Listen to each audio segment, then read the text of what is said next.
Assalamualaikum warahmatullahi wabarakatuh. Kembali lagi bersama saya Susarmita, NIM 2304002, Prodi Pendidikan Teknologi Informasi.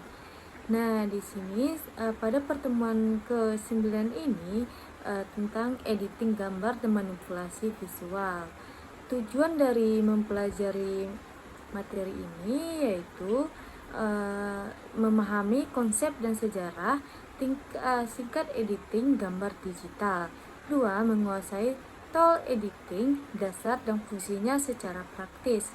Mampu melakukan manipulasi visual sederhana, cropping, color adjustment, retouching, dan penambahan teks dan efek. Memahami prinsip estetika visual dalam editing gambar yang mengerti etika penggunaan manipulasi gambar dalam konteks media, branding, dan publikasi.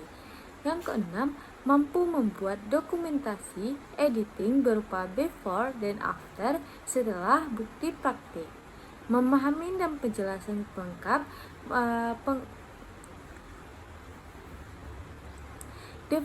Editing gambar adalah proses memodifikasi gambar digital agar terlihat lebih menarik, informatif, atau sesuai kebutuhan komunikasi visual. Sejarah tingkat pertama, era fotografi analog, editing dilakukan dengan teknik pencahayaan dan retouching manual di studio. Yang kedua, era digital awal 1990-an, Photoshop versi pertama mempermudah retouching dan manipulasi gambar. Era sekarang, editing digital bisa dilakukan dengan software profesional, Photoshop, Illustrator, maupun software kreatif seperti GIMP, Canva, atau Pixlr. Manfaat editing: memperbaiki kualitas gambar yang kurang bagus, menonjolkan objek utama, mengkomunikasikan pesan visual dengan lebih efektif, menciptakan desain kreatif untuk media cetak dan digital. Jenis editing gambar yang pertama, retouching, menghapus noda, jerawat, atau objek tidak yang diinginkan. Yang kedua ada color correction, menyesuaikan tone, kontras, saturasi, dan pencahayaan. Yang ketiga, manipulasi kreatif, mengubah komposisi, menambahkan elemen visual, dan membuat efek artistik. Contoh aplikasi nyatanya seperti iklan produk, poster event, konten media sosial, dan foto editorial. Tool dasar editing gambar. Yang pertama ada crop and resize. Crop memotong bagian gambar agar fokus pada objek utama. Tips: gunakan draw after untuk menempatkan objek di titik fokus visual. Contoh, memotong latar belakang yang mengganggu sehingga objek lebih menonjol. Berikutnya ada resize, mengubah ukuran gambar tanpa merusak kualitas. Tipsnya, mempertahankan rasio aspek gambar, tidak terdistorsi. Contohnya seperti gambar untuk posting di Instagram 1080 x 1080 px atau banner website 1120 x 600 px. Selanjutnya ada brightness and contrast. Brightness mengatur tingkat kecerahan, kontras menentukan perbedaan antara area terang dan gelap. Tips dari keduanya yaitu lakukan sedikit demi sedikit, cek hasil di layar. Contoh, foto indoor yang gelap bisa diperbaiki agar lebih hidup. Yang ketiga ada hue saturation and color balance. Hue mengubah tones warna keseluruhan. Saturation menentukan intensitas warna. Color balance menyesuaikan dominasi warna merah, hijau, biru agar seimbang. Contohnya seperti Langit biru yang pucat bisa diperkuat ton warnanya agar lebih menarik. Yang keempat ada layer, opsional untuk Photoshop atau GIMP. Layar memungkinkan pengeditan non-destruktif setiap elemen, seperti foto, teks, efek, dapat diedit secara terpisah tanpa merusak gambar asli. Yang kelima ada seleksi dan masking.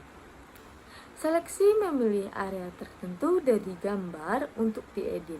Masking menyembunyikan atau menampilkan area tertentu tanpa menghapus gambar asli. Contohnya seperti mencerahkan wajah model tanpa mengubah latar belakang. Yang keenam ada tool tambahan. Clone stamp menghapus objek kecil atau memperbaiki noda di gambar. Healing brush menghaluskan area gambar yang tidak rata atau rusak. Text tool menambahkan teks kreatif dengan font yang sesuai. C. Prinsip dasar manipulasi visual. Yang pertama ada proporsi dan resolusi. Jangan memperbesar gambar melebihi resolusi asli. Perhatikan rasio aspek agar tidak terdistorsi. Yang kedua ada konsistensi warna dan ton. Agar proyek visual terlihat profesional, pastikan ton dan saturasi konsisten.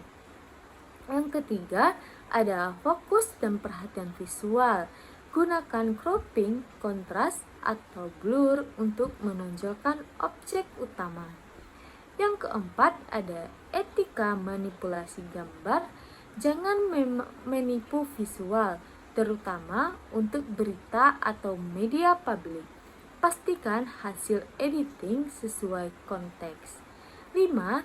Tips praktis, gunakan shortcut keyboard, Ctrl T untuk transfer, Ctrl Z untuk undo. Simpan versi asli sebelum editing. Cek hasil di akhir di layar dan media target. D. Ada demo praktis editing. Langkah-langkah yang pertama, tampilkan foto asli di software. Yang kedua, crop untuk fokus utama objek. Yang ketiga, adjust brightness dan kontras agar terlihat lebih cerah. Yang keempat, atur hue atau saturation agar warna lebih hidup. Yang kelima, tambahkan teks atau watermark sederhana. Tujuan hasil sebelumnya dan sesudah editing. Jelaskan dampaknya terhadap persepsi visual. Contoh khusus, foto landscape dengan langit pucat, tingkatkan saturation biru, crop agar fokus pada gunung, tambahan teks lokasi. Foto portrait indoor gelap, tingkatkan brightness dan kontras, rotor noda kecil, hasil lebih profesional. Metode pembelajaran, ceramah singkat, penjelasan teori dan prinsip editing. Demonstrasi langsung menggunakan software editing. Mahasiswa menjawabkan fungsi tool yang digunakan. Selanjutnya ada tugas praktik individu. Ambil satu foto bebas, foto pribadi, landscape atau stok gratis. Kedua, lakukan minimal 3 manipulasi, crop atau resize, adjust brightness dan kontras, mengubah warna, hue atau saturation atau filter. Yang ketiga, tambahkan teks atau efek sederhana. Yang keempat, hasil editing sebagai file digital. Yang kelima, bawa ke pertemuan berikutnya untuk review dan diskusi. Tugas tambahannya, bandingkan hasil dengan foto asli. Catat perbedaan visual untuk persepsi pesan. Diskusikan ketika manipulasi, apakah hasil editing menipu atau tetap sesuai konteks. Baiklah, Cukup sekian untuk pembelajaran hari ini. Sampai jumpa di minggu selanjutnya.